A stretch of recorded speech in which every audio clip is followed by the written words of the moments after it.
Professor Fishbowl. If you're watching that twice, you would have seen. So that's The Turn. That's a movie that Maz made a couple of years ago with the help of a lot of the people who are helping out in this show. So that's awesome.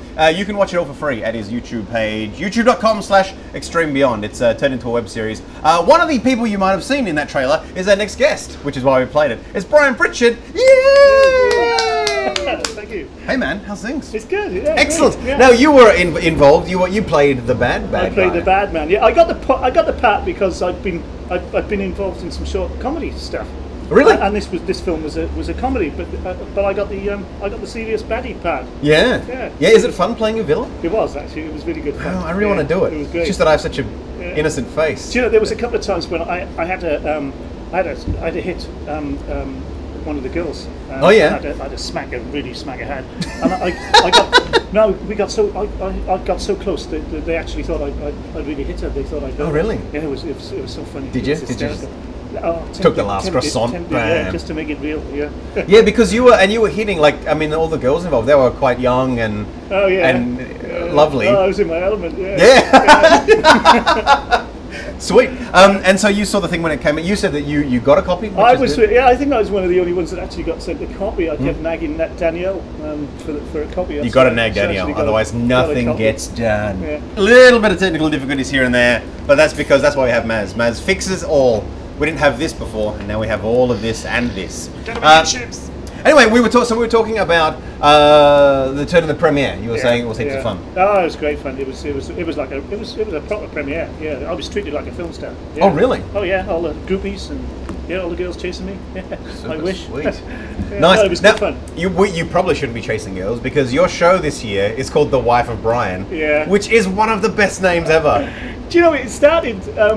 I did a show. I helped out with a Fringe show a couple of years ago. A group of us got up and we just did 5 minutes each. And I did a couple of cheap shots of my wife in the set. And one of my mates said, "You got to do a show. You got to do a show about your wife." And just off the top of my head, I said, "Yeah, I could call it The Wife of Brian." And I loved it. It was stuck in my head for nearly 2 years before we actually got off the ground. Nice. Yeah. And have you already sold out your entire run? The show sold out. It's a small theatre. It's in the Bakehouse Theatre, the Studio Theatre. So it's only a small theatre, but yeah, sold out. Because my biggest fear was to get on that stage and just perform to six people. Not like the thousands of people we have here at Festival Fishbowl Studios. Can I hear you? That's 4 people. 4 people today. Right. Yeah, cool. So, and so you're, okay, it's 3. Shut up, it's 3. But the cameraman clapped as well, so it counts. So, I don't know what I'm saying. Yeah, so you're the Bakehouse. So is it people that also hate your wife, or who's your audience? Is it your friends and family?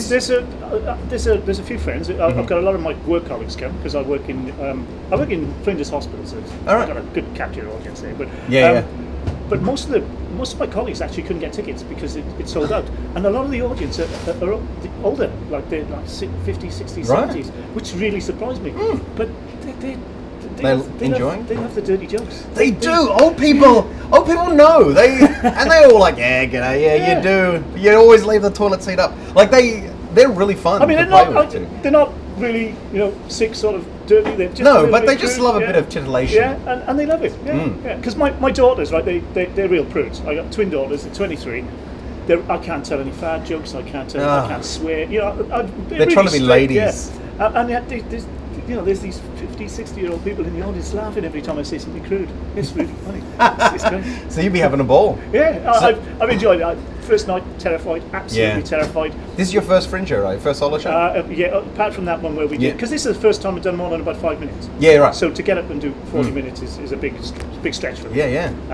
But I was into the show about 5-10 minutes before I relaxed and realised the audience are enjoying it much more than I am anyway. So just relax and enjoy. That first laugh is the first line is a killer. Isn't it?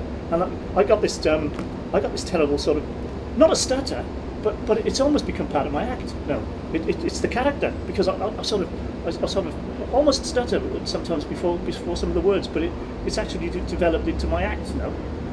And it seems to work. Yeah, right. I think the audience sort of seems they got a bit of empathy for you. They look at you and they say, oh, you know, he's scared stiff. Let's give him an easy time. So if maybe you should go on with a limp tomorrow and see what happens. Yeah, well, wheelchair by the end of the last night. I just before going on tonight, my mate rang me up and said break a leg. Oh. And within about 2 minutes of getting the message, I tripped over this carpet in the supermarket just before I got onto the stage. Fell over. My daughters were in stitches because they really thought I was going to get on stage with a bloody broken leg. Right. Well, maybe then I should text you "Don't suck," and then maybe it might work. Maybe you won't suck. I'm thinking of a verb, the verb to suck, not the action. Yeah. No, that is a verb. What's a doing word? Anyway, it's not important. I love you. That's what I'm trying to say. So first Fringe show, it's a good success. Will you be doing extra shows or? Well, there's so many people that didn't get tickets. We're thinking about maybe doing a one-off show after the Fringe, organising something in a bigger theatre, just so everybody that didn't get to go can get to see the show. Because there's so many people who have come up to me and said they're disappointed they couldn't get tickets. Yeah. So you're an Adelaide comedian. Do you perform? Where do you perform during the rest of the year? I haven't done much at all for the last, especially for the last 12 months. Because I was thinking I haven't seen you around. I got involved with this as well as working full time. I got involved with a business. So I have, and that took up a lot of time, which was really frustrating because the reason I bought the business was to try and give me more time to do the comedy. It never quite worked out like that. I ended up having to do the business and carry on my job to try and fit in the comedy. So I suppose I did more preparation for the Fringe show than I did actually performing. But Michael Bowley's show on the Mondays, great way to get some stage time. Because as you know, you take three guests, you get the stage time. Great way to get the stage time. Trouble is you run out of friends pretty quick. You do. Yeah, because they've all heard your jokes after a couple of sessions. So that's when you write new jokes. Yeah, they're sort of forced to. When you lose all your friends, that's a good. So I did a couple of shows for Michael Bowley. I think I got one shot at the Rhino on a Thursday night at the beginning of last year, but that was all for that. All right. And I did a couple of charity gigs, which I've done. I've been doing these for a couple of years now, and I sort of almost got a regular spot at these charity gigs, which is good fun. What do you like about performing? Because it sounds like you're a very busy guy with an actual job, and now 2 actual jobs. You're probably the same as me. When you think of a really good joke, and you get so excited about it, and then you practice it, and then you over practice it, and 2 weeks into the joke you realise it's not really that funny. But it's just that, when I think of something funny, I'll think of a sort of a set, if you like, and I'll get about 1-2 minutes of funny stuff, and I just can't wait to perform it. I just love getting up and performing it. It's that terrifying feeling though, just before you get on the stage, and then you start to doubt yourself. You start to doubt yourself, and you think, it really isn't that funny, but I've got to do it now. I've committed myself. But it's the feeling you get when you get off the stage, when you know you've had a good night. Painful as hell when you don't have a good night, but those are the nights you learn more. Yeah. But when you get off and you've had a good night, great feeling. Yeah. Now, so you started stand-up comedy later in life. Oh yeah. You're not a 19-year-old. Yeah. How old were you when you started? It was nearly 3. Well, it's about 3 years ago now. I did the comedy course at the Comedy Cellar. Yeah. It was just something I'd always wanted to try, but never had the nerve to do. And I figured, shit, I'm 50 now. I got to do. If I don't do it now, I'm going to feel sorry. I'm going to always wonder, would I have been able to do it? And so, did you have any kind of performance background before that? Nothing. I think everyone that knows me is absolutely amazed that I can get up on stage. Because I don't know if it comes off like that, but I'm really shy. I'm useless. I can't go anywhere without my wife. I worked 12 years with my colleagues. I will not go to a party or a works do without my wife. Terrifying. So more people that know me, they're amazed that I actually get on stage. But it's just something I've wanted to do. Now, is your show mainly pro your wife or against your wife? My wife takes a bit of a battering. She really does. Just like at home, am I right, fellas? Don't beat your wife, internet.